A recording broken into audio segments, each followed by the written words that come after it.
Hola, yo soy Camila Zuluaga y esto es La Intérprete.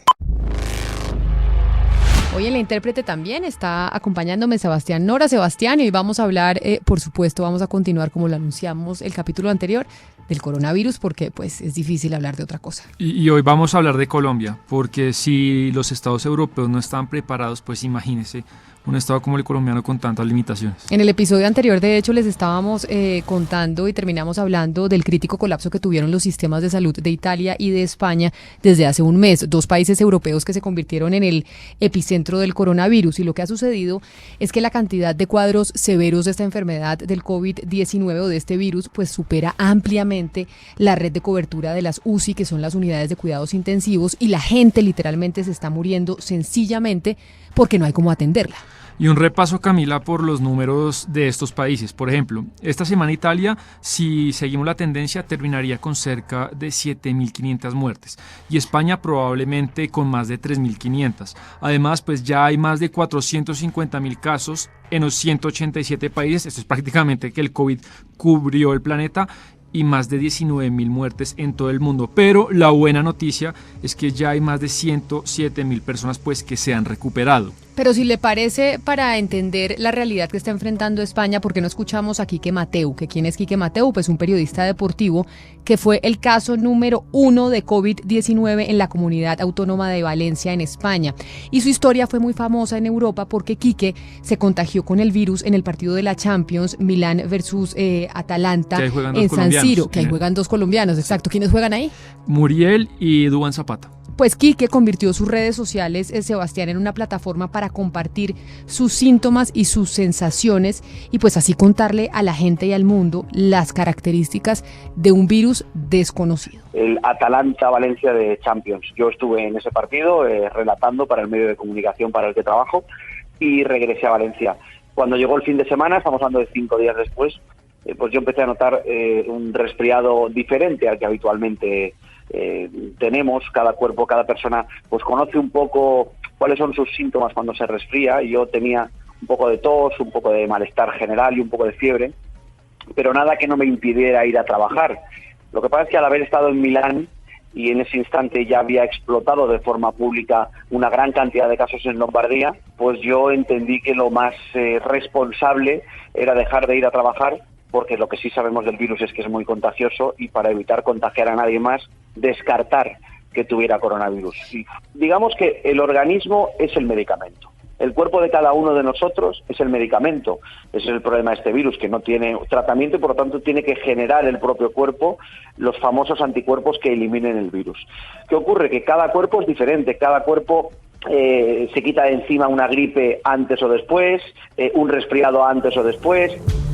Y sumado a este tipo de vivencias se fue sumando desde la primera semana de marzo una oleada de cancelaciones de eventos, torneos, asambleas en todo el mundo.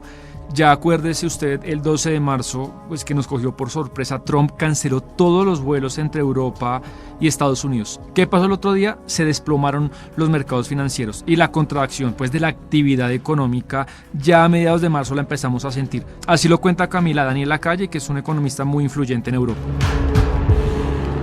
Ya hay efectos claros, ¿no? Por ejemplo, lo estamos percibiendo de manera muy evidente en la caída en el precio de los fletes marítimos. Están a mínimos históricos. También lo estamos viendo en las importaciones de China de mineral de hierro, de crudo, de petróleo, de gas natural.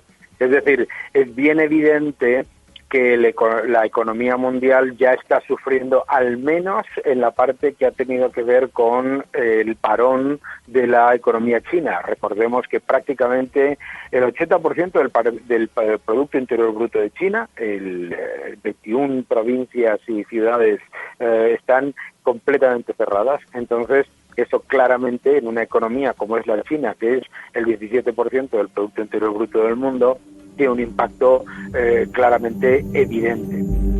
Y según había ido avanzando la pandemia en el mundo, en Colombia empezó la discusión de si iba a llegar o no el coronavirus a nuestro país y qué se podía y debía hacer para contener esa pandemia. por supuesto no faltó quien le restara relevancia al asunto, pero lo que sí podemos decir es que la gran mayoría de los formadores de la opinión pública presionaron para que Colombia y sus dirigentes pues no repitieran la tragedia italiana. Sí, en ese sentido, con toda esa presión que hubo, oigamos por ejemplo a la prestigiosa viróloga de la Universidad Javeriana, María Fernanda Gutiérrez, quien antes de que se tuviera ya el primer caso en Colombia tenía claro que no había manera de contener la llegada del COVID. El asunto, según era cómo reaccionar. Pues estamos tan preparados como lo estamos viendo. Hay muchas estrategias para evitar que entre o para retrasar su entrada. Yo no creo que podamos evitar su entrada definitivamente. Ahora, ¿qué tanto están preparados los servicios de salud? Pues están tratando de prepararse muy bien, pero la discusión es que si llegamos todos los que nos vaya a dar gripa a los centros de salud al tiempo, pues no, vamos a saturar cualquier servicio de salud. Es muy poco probable que los servicios de salud lo puedan solucionar ahí. Y otra cosa que estoy segura que no va a poder pasar es que no nos van a poder hacer el diagnóstico a todos los que estornudemos. Tenemos que tener claro que que puede ser una gripa que puede pasar leve y no tenemos que llegar a los centros de salud. El 6 de marzo el Ministerio de Salud confirmó el primer caso de coronavirus en Colombia. Lo que se supo es que fue una joven que estudiaba en Milán, en Italia, y llegó por avión a Bogotá, como ha sido pues más de la mitad de los casos en Colombia de coronavirus. Los positivos han sido importados en su mayoría, lo cual hasta ahora, Sebastián, es una buena noticia. Sí, solo hasta ahora, porque si la mayoría son importados, eso quiere decir que las cadenas de contagio pues internas no son muy extensas, aunque por supuesto, pues Camila, estamos tarde en las cifras, es muy descontextualizado porque imagínese, si usted cree que tiene COVID, pues el resultado se le demora 7 días. Entonces todas las acciones del Estado pues van con una semana de retraso. Los casos en Colombia empezaron a crecer de a poco y las personas estaban pues muy inquietas con los pasos a seguir, no sabían cuáles eran los protocolos que tenían que tener en cuenta. De hecho, oiga este testimonio de Mauricio Ramírez, que es el hermano de una persona que venía proveniente de México, presentaba los síntomas del coronavirus, fueron a buscar un examen y escuche lo que les ocurrió. Ella estuvo 8 días en México, en Cancún más exactamente. Ella llegó el domingo pasado y el lunes presentó molestias de tos, estornudos, dolor en el cuerpo. Entonces, pues, referente a todo lo que han dicho de la sintomatología y todo, ella se preocupó. En la empresa le dijeron que era lo mejor que se fuera para que, por si tuviera una enfermedad o tuviera el coronavirus, se fuera para la casa y no infectara a nadie.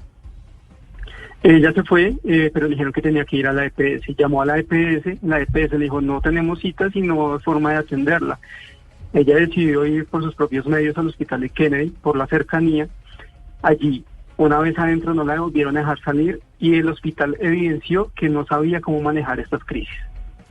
Se demoraron mucho en atenderla. La enfermera que la atendió dijo, voy a esperar a ver qué puedo hacer porque no sé qué debo hacer. Se demoró un tiempo, mi hermana estuvo allí desde las 5 de la tarde de antier y salimos ayer a las 7 de la mañana. Sí, fue una historia pues que todavía incluso nos sigue dejando preocupados porque claramente el Estado no tenía en su momento diseñados pues ningún tipo de protocolo para atender y detectar los primeros casos. Como hemos visto, muchos colombianos contagiados llegaron del exterior y pues usted llegaba al aeropuerto y no había ningún tipo de filtros para detectarlos. Pero mire, a esta historia también se le suma una declaración, la de Juan Gonzalo Lopera, que es el presidente de la Junta de ASEMI, el gremio de las EPS, las empresas prestadoras de salud, que sugirió que solo era necesario atender y hacerle examen a los casos que eran graves. Pero pues ya teníamos hace semanas evidencia que un gran porcentaje de que los casos del coronavirus pues son asintomáticos. Hoy el señor López pues debe estar arrepentido de estas palabras que usted va a escuchar. Que en este momento son China, Italia, España, Francia, hay algo también en Irán, ¿sí? De esos países, por ejemplo, como ha dicho Colombia, ese es un caso sospechoso. Este es de Cancún. No tiene seguramente nada que ver. Seguramente es una gripa como tal. No la estoy minimizando ni mucho menos. Tiene una sintomatología respiratoria. Puede ser una influenza, digamos, de algunas de las que existen muchas veces. Por eso entonces no es considerado un caso sospechoso.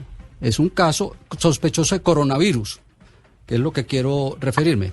Lo segundo es que la prueba de coronavirus no se le hace a todo el mundo. Si no es un caso sospechoso, no tiene por qué hacerle la prueba. Y aquí quiero resaltar algo muy importante. La prueba tiene importancia epidemiológica, pero no define ni el diagnóstico ni el tratamiento a la larga. Y Camila, teniendo en cuenta esto que oímos y la cantidad de vacíos que había para atender los casos que venían llegando de Europa, pues el Estado, la opinión pública, periodistas, activistas, entendieron que había que diseñar un plan relámpago inmediato para fortalecer el sistema de salud. Esa debía ser la prioridad. Y hay dos objetivos que son fundamentales, Sebastián, para aumentar la capacidad del sistema de salud. Uno, pues incrementar las unidades de cuidados intensivos, es decir, las UCI, y generar una producción a gran escala de insumos básicos de atención médica, como por ejemplo los tapabocas, el alcohol, las batas, las lentes. Todo lo que usan los médicos. Que está agotado. Sí, está agotado en varias regiones del país. Lo primero, pues es para atender a los casos más graves en estas UCIs, pues los cuadros críticos de neumonía requieren atención permanente y lo más importante son los respiradores artificiales mecánicos que mantienen pues vivos al paciente con oxígeno. Sin esas condiciones la tasa de mortalidad se va al cielo. Y lo segundo, Camila, pues es para que los médicos sencillamente puedan atender y no queden infectados, porque si los médicos quedan infectados se cae todo. Pero por eso es importante tener una realidad y conocer el estado de las unidades de cuidados intensivos en Colombia. Y por eso escuchemos a José Luis Achini Mendoza, que es el presidente de la Asociación de Medicina Crítica y Cuidados Intensivos en nuestro país. ¿Cuántas camas efectivamente hay en Colombia para responder a la posible demanda impuesta por la epidemia de COVID-19? Ante todo, cuando logremos el pico epidémico. Tenemos cerca de 12.000 camas de cuidados intensivos que están debidamente habilitadas. Los cuidados intensivos se dividen en dos.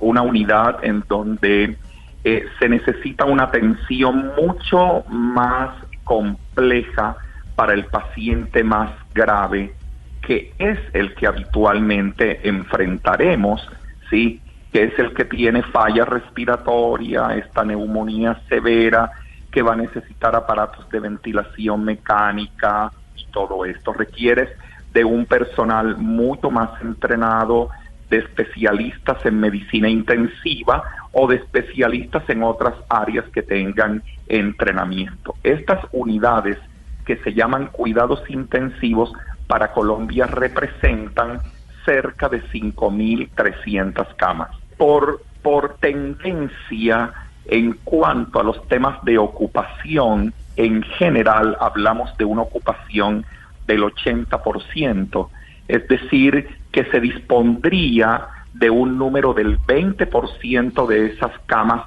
potencialmente útiles para la atención. Bueno, como lo dijimos, Camila, los elementos esenciales son los respiradores artificiales. Esa debe ser la búsqueda a contrarreloj en estos días. Pero, ¿tenemos los suficientes? ¿Cuántos entonces harían falta para atender el pico de contagio? ¿Cuántos harían falta para contener el pico de contagio? Oigamos de nuevo al doctor Achini. Y la alternativa es recurrir a cuidado intermedio como primera opción. ¿Por qué? Porque tiene parte del recurso, tiene parte de la infraestructura física. Lo que nos faltaría sería la parte de ventilación mecánica. Y cuando hacemos una proyección, pues muy aproximada, porque ningún modelo matemático va a ser exacto del número de pacientes que vamos a enfrentar en un periodo de tiempo, es posible que tengamos que buscar tener a la mano cerca de 650 a 1.200 equipos más de ventilación mecánica. Esto que acabamos de escuchar del doctor Achini deja claro que la urgencia es máxima y que hay que cumplir estos objetivos en los próximos días. Pero también tenemos que tener claro una cosa, Sebastián, y es que no se le puede dejar toda la carga al Estado, porque el Estado obviamente está sobrecargado porque esto era algo que nadie se esperaba. Sí, imagínense, además hablamos de un Estado, pues no lo tenemos que decir en este capítulo, pero que tiene unas carencias históricas en temas sociales y que no tendrá cómo atender toda la magnitud de la crisis. Ciudadanos, prensa, tenemos que acudir a la creatividad y generosidad para sumar a la causa. Pero a propósito de eso que usted está diciendo, Sebastián, ¿por qué no escuchamos al viceministro de Industria y Comercio, Saúl Pinedo, para saber qué está haciendo el sector privado para aumentar la cobertura hospitalaria? En este momento estamos, en primer lugar, trabajando conjuntamente con los gremios de la producción y el comercio para identificar dónde hay oferta y dónde hay demanda de los productos que están escasos, particularmente en estos que tienen que ver con la coyuntura actual, tapabocas, respiradores, geles antibacteriales, el alcohol en gel, que también empieza a ser un producto importante en este momento, con el fin de que ayudemos a escalar la producción en industrias nacionales que ya tienen en este momento posibilidades de hacerlo en el corto plazo. La situación es muy compleja porque no sabemos cuándo ni cómo será el pico de contagios, mientras el aparato productivo, pues lamentablemente en el país está apagado y eso genera pues una terrible contracción de la economía, de la actividad económica, y eso no solo se está viviendo en Colombia sino en el planeta. Pero ¿cuánto tiempo podemos seguir así? ¿Cuánto tiempo podemos seguir con la economía a media marcha? Y eso que decir a media marcha es ser muy positivo. ¿Hay certeza que después de volver a la normalidad pues no habrá un repunte de los contagios? No lo sabemos. Porque imagínese todo este esfuerzo económico para que volvamos a la normalidad y vuelvan contagios masivos. Entonces la gran pregunta es, ¿los países deberán apelar a la creatividad y a su ahorro mientras aparece la vacuna? Pero ¿qué tan cerca está la vacuna, Camila? Es cierto pues que ha habido avances, lo hemos visto en la prensa, pero según Adolfo García Sastre, que es codirector de la Escuela de Medicina del Hospital Mount Sinai de Nueva York, él dice que por lo menos hasta el 2020 no habrá vacuna. 2021. Hasta el 2021, exacto, porque ya estamos en el 2020, es decir, hasta dentro de un año no tendremos noticias de la vacuna. Bueno, la etapa que ahora está es en algunos países hay ya vacunas que han entrado en ensayos clínicos en humanos. Para desarrollar una vacuna contra este virus hay muchas estrategias que pueden ser usadas. Todas están basadas en expresión de la proteína de la superficie del virus. De algún modo puede ser por proteína recombinante que está purificada, puede ser por uso de virus inactivados que tienen la proteína, puede ser por vectores de vacunación que hay muchos y muy variados. Ese es el momento en el que estamos ahora, entrada de vacunas en ensayos clínicos en humanos. Hay que hacer los ensayos clínicos en humanos y comprobar que la vacuna que está siendo desarrollada en este momento y que ha entrado en ensayos clínicos en humanos, hay que comprobar que la vacuna no da lugar a efectos adversos y hay que probar que la vacuna funciona. Y esos estudios, da igual cuánta gente lo haga, cuánta gente no lo haga, esos estudios llevan tiempo. ¿Por qué llevan tiempo?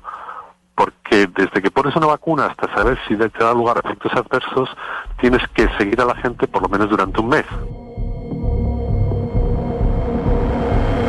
Estos paliativos de los aislamientos, de los confinamientos, ¿cuánto tiempo durará? ¿Cuánto tiempo durará y aguantará la gente en sus casas? En España, en Italia ya les alargaron las cuarentenas. ¿Cuánto tiempo estaremos encerrados? Y yo creo, Camila, que empezará un dilema, un debate público entre qué va a causar más muertes, si una destrucción pues del capital económico o las muertes por el COVID. Se dijo mucho que ese era un falso dilema, que no había que escoger entre la salud y la economía, pero acá lo que podemos ver, o muchos dicen que no se morirá la gente por coronavirus, pero sí se morirá la gente de hambre. Es un dilema que se va a reforzar, va a haber en las siguientes semanas, economía o salud, sin duda.